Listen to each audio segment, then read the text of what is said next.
Welcome to Energy Linguist, a sacred space for awakening souls ready to receive divine transmissions and the raw truth that sets them free.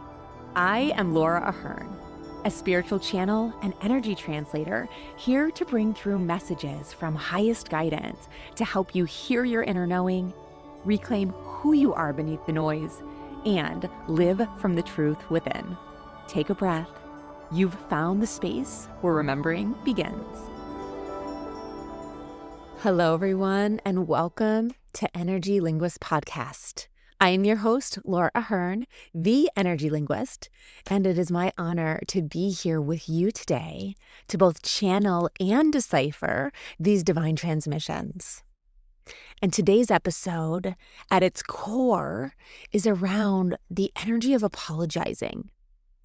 The very contraction that happens in your energetic field when you are carrying shame around who and what you are. Today's guidance for you is this. You are being invited to stop apologizing. I hear highest guidance say, no more apologizing. You have been apologizing in a lot of ways for who you are, for what you are, for where you are on your path. And this vibration of apology is causing you to live as a prisoner in your own life. You are all too familiar with what it feels like to contract around the differentness that exists within you. It is this unique essence that you're contracting around and holding within, not allowing it to be free in this world and shared in the way that it should be. At our core, when we are different, we feel we have something to be ashamed of. And today, we are shining divine insight on the core of this contraction to help you break free of its chokehold. This is the truth of what happens when you're in the vibration of apology. When you experience this type of apology, it is the holding back of your true expression and essence.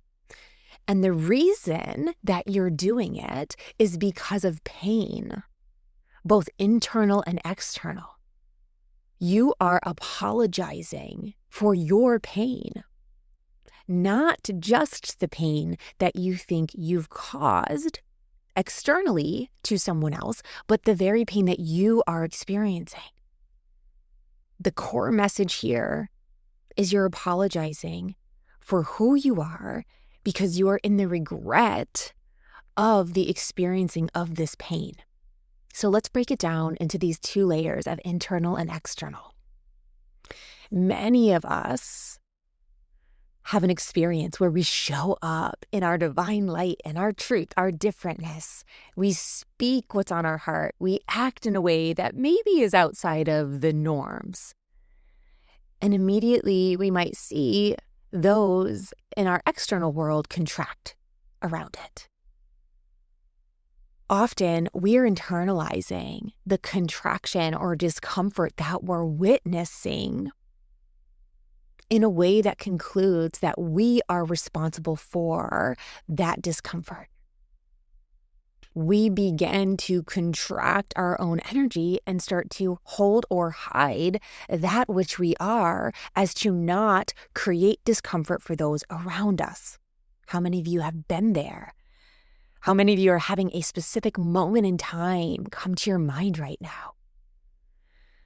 Yes, this external discomfort is a piece of what creates this energy of apologizing and contraction in our being. However, divinity wants you to understand that there's a deeper core here that you can mitigate to set yourself free. And it doesn't exist in the external. It exists in the internal experience of that contraction. The deeper truth is that we're not actually contracting around somebody else's discomfort. We are contracting around the internalization that we are responsible for that discomfort, that we have somehow done something wrong and we should carry shame or guilt about that discomfort. So the contraction isn't so much about the pain we perceive someone else is experiencing. It's about the pain that we are experiencing. This perception that we are somehow responsible when somebody else becomes uncomfortable is what is in the way. Though I am sure we all have our regrets where we feel like we didn't show up in our highest light, or maybe we influenced a situation in a way that felt negative or dense or created harm.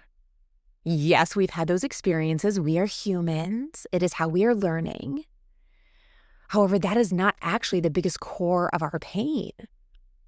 The biggest core of our pain is the internalization of that which we are experiencing. This conclusion that I cannot safely be myself without creating harm. So let's talk about this tangibly as an example for a moment. You show up in this world, and then somebody feels upset about that. You make someone uncomfortable. You've done something different. You've said something different. You've looked a little different. You didn't maybe follow the structured path that everyone else is conforming to. When you internalize their discomfort and begin to carry that person's discomfort as if it is your own responsibility, it activates our shame. Shame is what causes us to believe that our existence, our inner truth, that unique vibrational blueprint is somehow the problem. That because it's different or it's created a different ripple in the world, that it's something we should feel ashamed about. This shame is transforming someone else's discomfort into this evidence of your own defectiveness. Take a deep breath. And I want you to hear this.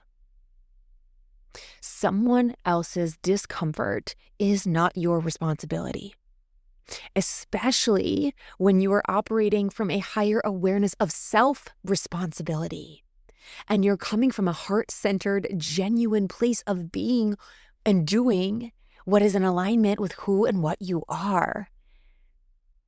So many times we are limiting our lives because we have decided unconsciously to internalize someone else's discomfort.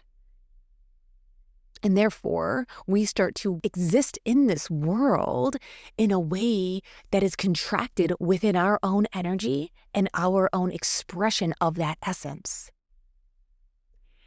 We are speaking ourselves away from our truth, literally talking ourselves out of that inner knowing with this dialogue of how we should feel bad for the discomfort that is being experienced. And this makes sense from an evolutionary perspective. Our aim of our human functioning is to avoid pain. Pain, no matter which essence it's experienced on, whether it's physical, mental, emotional, it triggers a warning that we have to stop doing that thing because pain is bad, right? It is that warning sign for us. And the deepest pain that usually creates the most suffering in our lives, ironically, is the pain that we are holding in the essence of our mind, the conduit of the mind that holds our emotions, our thoughts, those beliefs, judgments, feelings. Because when that emotional state gets triggered to say, this is uncomfortable, I feel pain in this, it tells us to stop when in fact, that type of pain might just be being misinterpreted. or carried when it doesn't need to be. What happens when we experience the world contracting or resisting what we are? We see that pain, we internalize that pain, and because we don't want to re-experience that pain, we tend to lock ourselves in. So whether or not we ever come face to face with that same person or that same experience again, what happens is there's this innate response of contraction in our systems around not wanting to experience it or cause it again. And so we hold ourselves tight. We lock ourselves in. We don't allow that natural vibration of what we truly are, that essence that is a gift to the world, to be fully expressed. Now, this is devastating for two core reasons. Number one, it's devastating for the world because you didn't come here to be a carbon copy of everyone else. And in order for you to move into the thriving of your life and to break out of the survival, it is imperative that you embrace that differentness. Survival says stay the same. Don't be ostracized. Don't be rejected. But it keeps us in a pattern of conformity that actually locks the world, the collective, in suffering. Your choice to become free within yourself can free others simply through you being that inspirational source. You have a unique vibrational blueprint. Your own inner truth, your own divine knowing, your own inner light that is meant to touch lives, to change the world. And the world needs you in your own vibration and your own form, contributing what only you can. And so here's a tangible example of why this is so important. What I'm seeing as I'm channeling this message is they're showing me the imagery of our body. So if you imagine certain cells that are functioning in your body and they are there to serve a certain purpose. What if they decided that they were going to transform themselves or mirror themselves as different cells that are doing a different function so that they could be like the rest of the body? What would happen? Your body would die because they're meant to serve their own purpose and function, just as you are. Those cells in this metaphor are not supposed to be operating like the other cells. We don't need all of the same cells in our body doing one thing. They all have their own job, their own purpose, their own divine function. And your vibration does as well.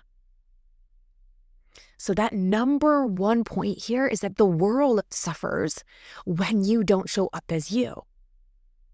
The second part of this is that you suffer on a vibrational level from the core of your being, that spiritual being, all the way through this energy evolution formula.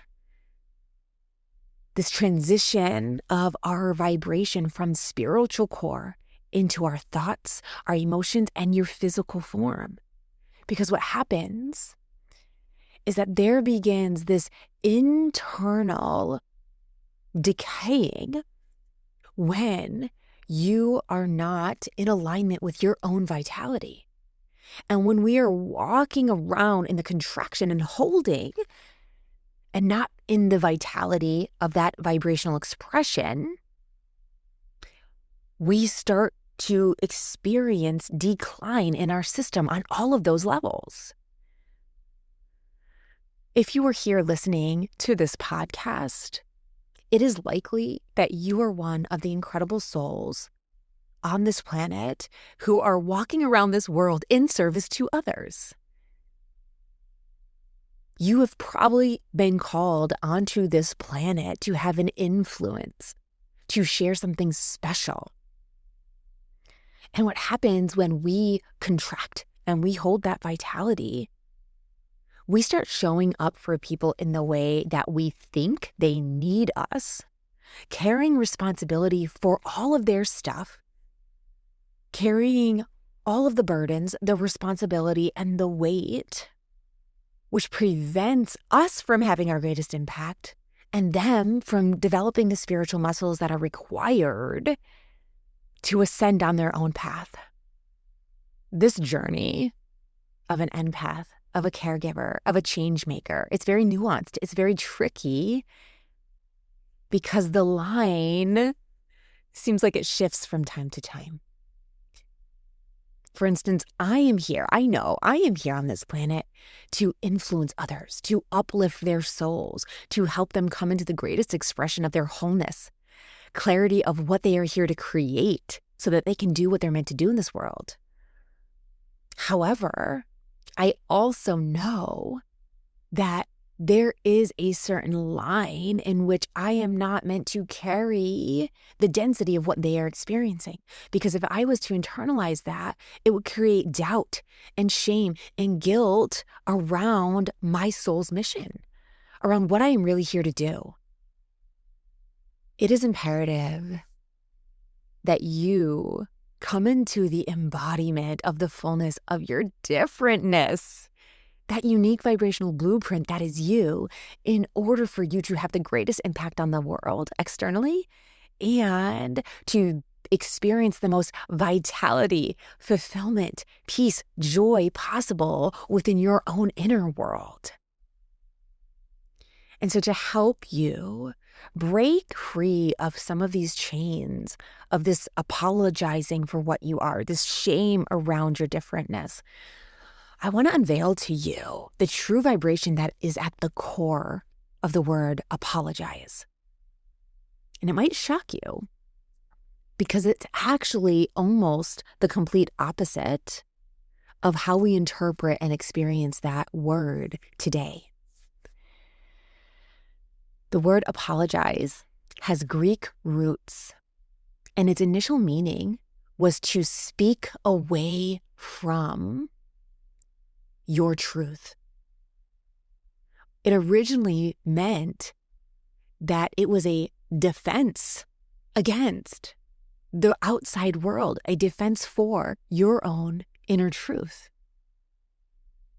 Initially, apology wasn't saying I'm sorry. It was actually standing in defense of our own inner truth, defending our own divine order, our own divine principle. However, the modern usage has changed over the centuries and completely inverted it. Because now we apologize by speaking ourselves away from our divine blueprint, as opposed to speaking on behalf of our divine blueprint.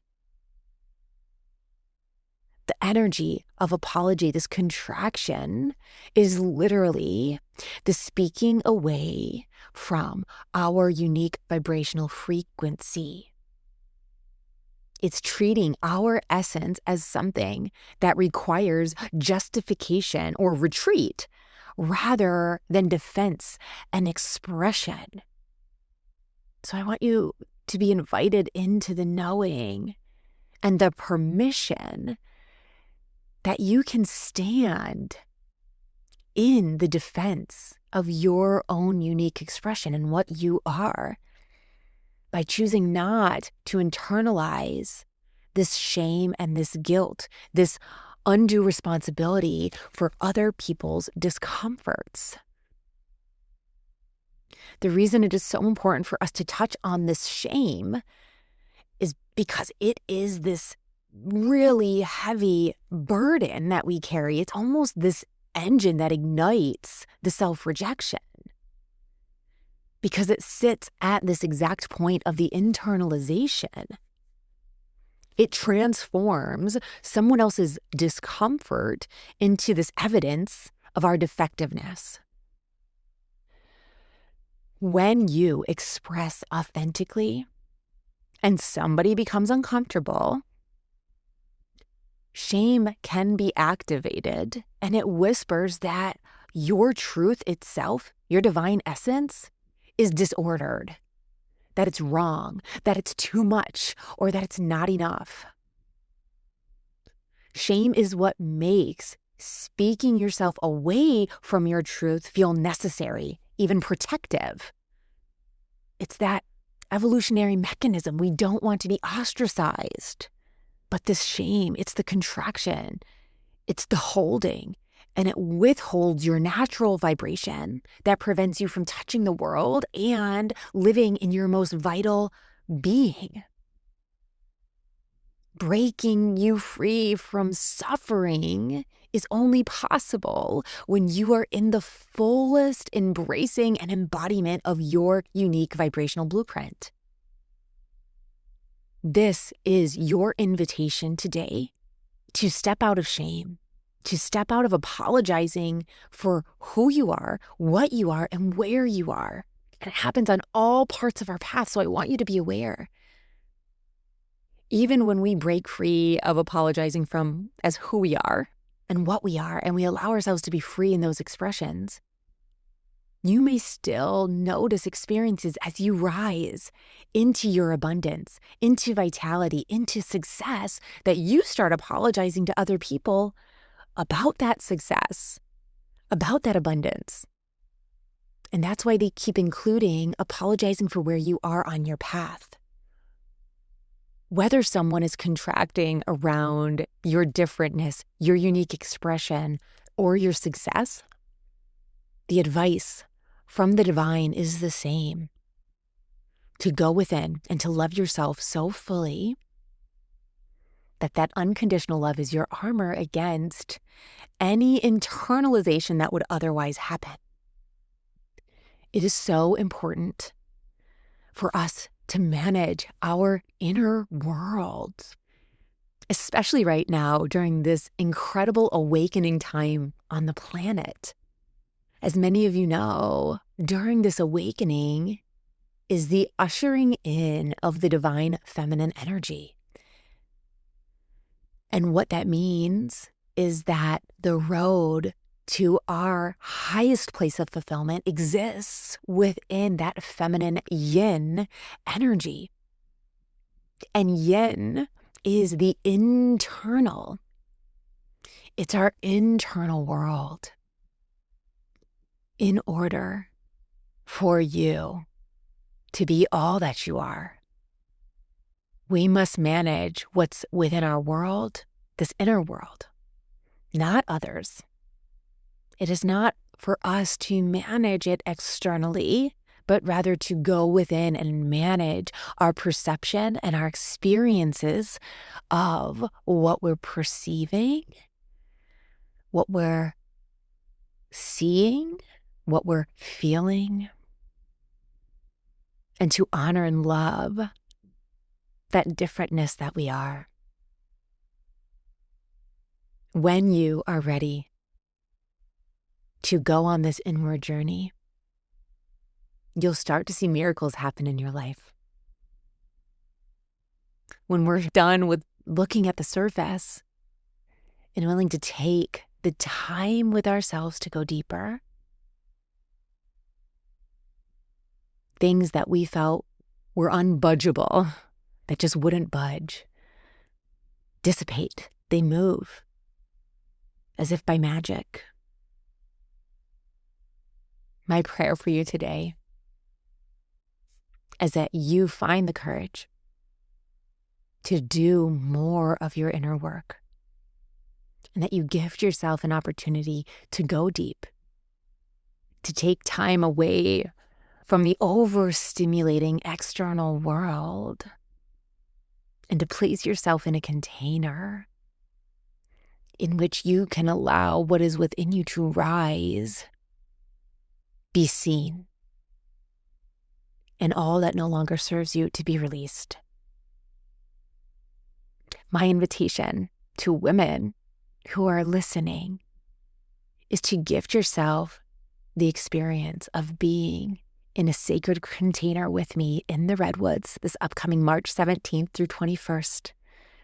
a frequency of ancient wisdom that anchors you in your truth while allowing you the roots to expand into your spiritual nature, to hear your own inner knowing, and to not just be at home with the unique vibration that you are, but to be so in love with it, so aligned and embodied in its frequency, that the life you desire to create naturally unfolds because you become the magnet for the magnetic future that is pulling you into it.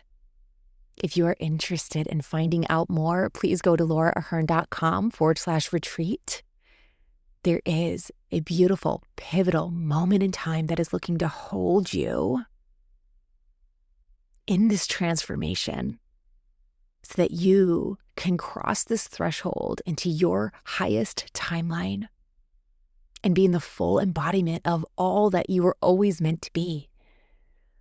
To stop the suffering, the confusion, the uncertainty, the doubt, the overanalyzing, and to step into your full knowing of who and what you are and what you are here to create.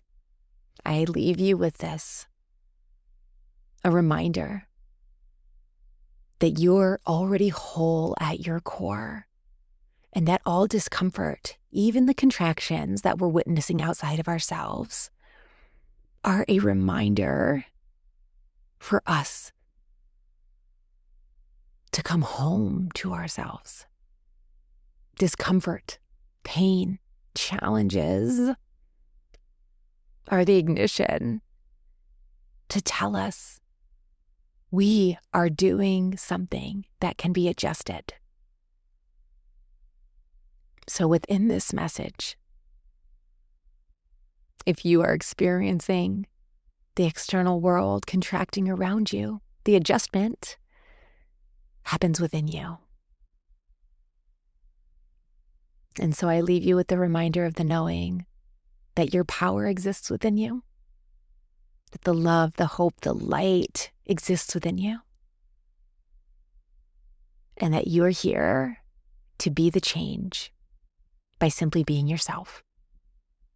Sending you so much love. I cannot wait to be with you again on the next episode of Energy Linguist Podcast. Namaste. Thank you for being here, for listening with your heart, and for opening to the truth meant just for you. If this transmission resonated, I invite you to visit lauraahern.com for free resources and sacred support to help you accelerate your awakening and walk your path with more power, trust, and grace. Until next time, trust what you feel, honor what you know, and believe in your power to create something greater than you've ever imagined.